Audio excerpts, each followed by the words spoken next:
Hello friends, आप लोग कैसे हैं। आई होप आप लोग अच्छे होंगे। तो आज मैं आप लोगों के लिए एक इंटरेस्टिंग और अमेजिंग स्टोरी लेकर के आया हूँ, जिसमें आप लोगों को एक एक वर्ड का मीनिंग मैं बताने वाला हूँ और हिंदी में और इंग्लिश में दोनों साथ साथ में ट्रांसलेशन करना सिखाऊंगा, जिससे आप लोगों को समझ में आए। तो चलिए, स्टोरी क्या है। The wise cats. वाइज का मीनिंग होता है बुद्धिमान, कैट्स का मीनिंग होता है बिल्लियाँ। केट में यस जुड़ा हुआ है तो इसका मतलब होता है बिल्लियाँ। केट सिर्फ होता तो इसका मतलब होता है बिल्ली। तो इसका मतलब ये हुआ कि एक से अधिक बिल्लियों के बारे में बात होने वाली है। बुद्धिमान बिल्लियाँ।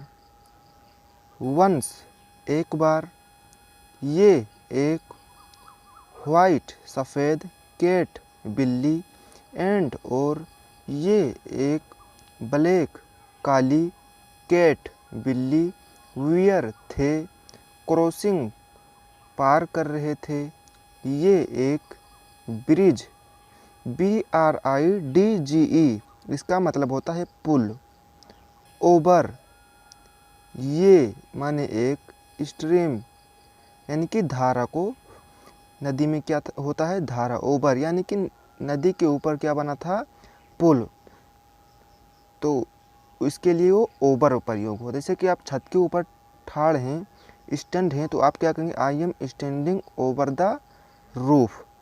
तो इसलिए ये ओवर प्रेपोजिशन है। ये एक किसके लिए प्रयोग हुआ है, पुल के लिए प्रयोग हुआ है, क्योंकि पुल जो है वो स्ट्रीम यानी कि नदी के ऊपर है। तो मुझे उम्मीद है कि आप लोगों को समझ में आ गया है इतना। तो चलिए हम आगे चलते हैं। कमिंग आते हुए, फ्रॉम से, ओपोजिट यानी कि आमने सामने, ओपोजिट का मीनिंग होता है आमने सामने, डायरेक्शन दिशा, बोथ साथ में, मेट मीट का सेकंड फॉर्म है मेट, मेट का मीनिंग होता है मिलना, एट पर, द सेंटर, सेंटर का मीनिंग होता है बीचों बीच में, ऑफ का मीनिंग होता है काकी के, द नेरो यानी संकरे पतले, पतले रोड पर, ब्रिज यानी कि पुल पर, नेरो ब्रिज पर यानी कि पतले ब्रिज पर, अपोजिट डायरेक्शन में बीचों बीच में, वाइट एंड ब्लैक बिल्लियाँ मिली आते हुए, द ब्रिज पुल, वाज था, सो बहुत, नेरो यानी कि पतला था, संकरा था वही पतला, दैट की ओनली केवल, वन एक, कैट बिल्ली, कुड, कैन का सेकंड फॉर्म है कुड, तो ये पास्ट इंडेफिनिट टेंस है।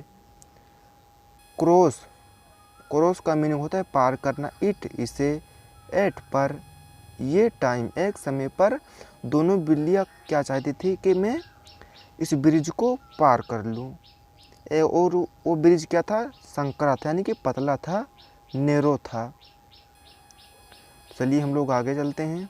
बहुत अमेजिंग स्टोरी ही, बहुत मज़ा आने वाला है इसमें। आप लोगों को एक एक वर्ड का मीनिंग पता होने वाला है, आपको लोगों का वोकेबुलरी भी स्ट्रॉन्ग हो जाएगा। अगर आप लोग इस तरीके से पढ़ते हैं तो मुझे उम्मीद है कि आप लोगों को एक महीना ज़्यादा से ज़्यादा इंग्लिश सीखने में लगेगा।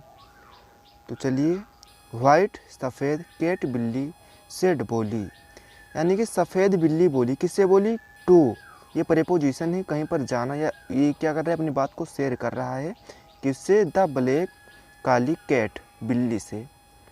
गेट आउट, अब क्या बोल रहा है, गेट आउट यानी कि चली जाओ, ऑफ का, माई वे मेरे रास्ते से चली जाओ, माई का मीनिंग होता है मेरे, वे का मीनिंग होता है रास्ता, मेरे रास्ते से तुम हट जाओ या चली जाओ।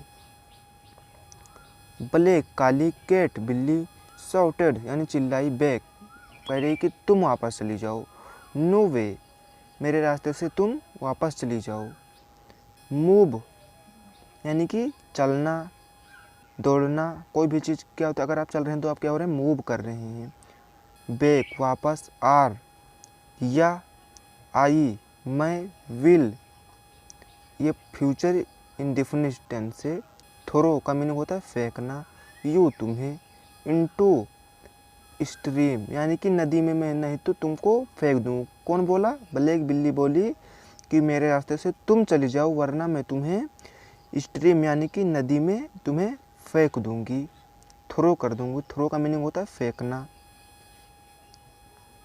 दे वे चार्ज्ड यानी कि हमला किया, एट पर, ईच अदर एक दूसरे पर हमला किया, फ्यूरियस यानी कि उग्रता से, यानी कि बहुत उग्र से वो लोग एक दूसरे पर हमला किया। बोथ दोनों, द कैट्स बिल्लियाँ यानी कि दोनों बिल्लियाँ, लोस्ट लोस्ट का मीनिंग होता है खोना, दियर उनकी यानी कि अपनी, बैलेंस अपनी बैलेंस को क्या किया वो लोग, लोस्ट कर दिया यानी कि बिगाड़ दी। एंड और फेल यानी कि गिर गई, फाल का सेकंड फॉर्म है फेल यानी कि गिर गई, इनटू द स्ट्रीम नदी में गिर गई। क्यों गिर गई, वो एक दूसरे पर हमला की और उनका बैलेंस बिगड़ गया, इसलिए वो दोनों नदी में गिर गई। आफ्टर बाद, सम कुछ, टाइम कुछ समय बाद, टू दो, अदर्स दूसरी, कैट्स बिल्लियाँ, कमिंग आते हुए, फ्रॉम से, अपोजिट डायरेक्शन यानी एक दूसरे के डायरेक्शन में अब दूसरी बिल्लियाँ भी आई आमने सामने। मेट मिली, मीट का सेकंड फॉर्म है मेट मिली, ऑन पर, द सेम ब्रिज यानी कि उसी पुल पर दूसरी बिल्लियाँ भी आकर आमने सामने मिली, ब्लैक और वाइट बिल्लियों की तरह। बोथ दोनों, कैट्स बिल्लियाँ, वेयर थी, क्लीवर यानी कि चालाक, एंड और वाइज बुद्धिमान। वह दोनों बिल्लियाँ क्लीवर और वाइज थी यानी कि चालाक और बुद्धिमान थी, वाइट और ब्लैक बिल्लियों की तरह नहीं थी। दे वे थॉट सोची, ओवर द सिचुएशन सिचुएशन के ऊपर सोची कि कैसे हम लोग को सॉल्यूशन मिलेगा, कैसे हम दोनों पार करेंगे, क्योंकि वह चालाक और बुद्धिमान थी। देन तब, वन एक, ऑफ का, की के, देम वह, सेट बैठ गई, डाउन नीचे, एंड और, द अदर दूसरी, कैट्स बिल्ली, ओवर क्रॉस्ड क्रॉस्ड का मीनिंग होता है पार करना, हर उन एक बिल्ली उनमें से बैठ गई और एक बिल्ली उनके ऊपर से पार कर गई। देखिए कितनी चालाकू बिल्लियाँ थी, उन काली और सफ़ेद बिल्लियों की तरह नहीं थी कि झगड़ने लगे आपस में। इसमें क्या हुआ कि एक बिल्ली बैठ गई और एक बिल्ली उसके ऊपर से पार कर गई यानी कि क्रॉस कर गई। दज इस तरह, ईच एक दूसरे, वन एक, वेंट गई, इट्स अपने, वे रास्ते पर, सेफली इस तरह वे अपने रास्ते पर सेफली चली गईं बिना खतरे के।